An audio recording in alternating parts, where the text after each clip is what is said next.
Have you ever gazed at the stars and wondered if we're truly alone? Or looked back at the incredible achievements of ancient civilizations and thought, how did they do that? Today, we re-diving deep into one of the most fascinating and controversial subjects in ancient history, the Anunnaki. So, who were they?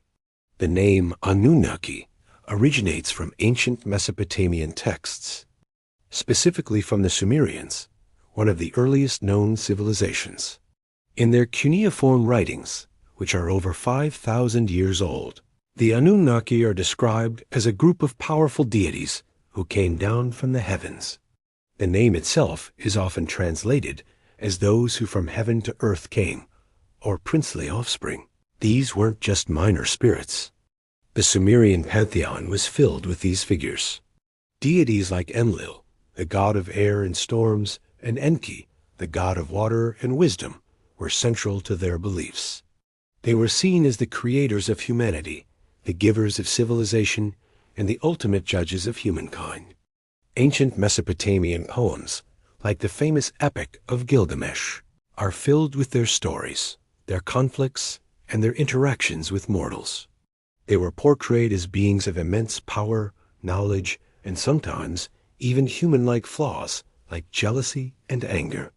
Now, this is where the story takes a fascinating turn and connects to our ancient past.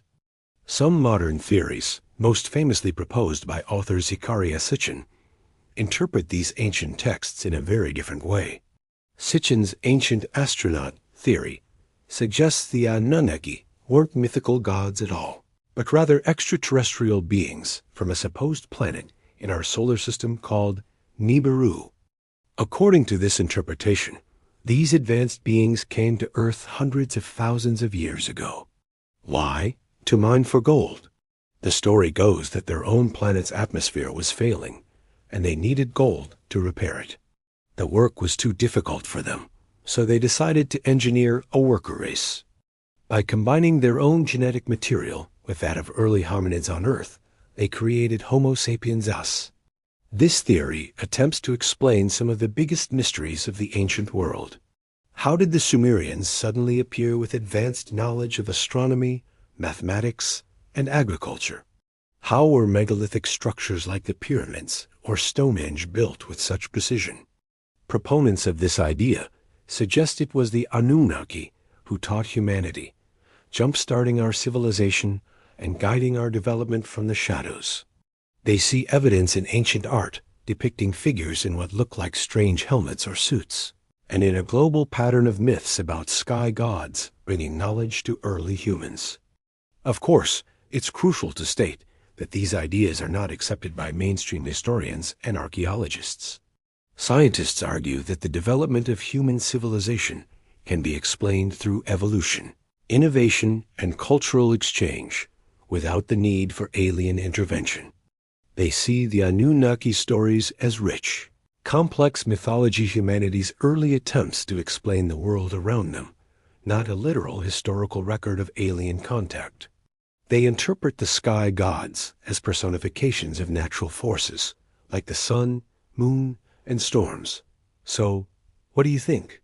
Were the Anunnaki powerful myths created by our ancestors to explain the unexplainable? Or were they tangible, flesh and blood visitors from another world who shaped the course of human history? The debate is a thrilling intersection of mythology, history, and science fiction, and it forces us to look at our ancient past with fresh, inquisitive eyes. The truth is still out there, buried in ancient clay tablets and perhaps waiting in the stars. Thank you so much for joining this exploration into the mystery of the Anunnaki.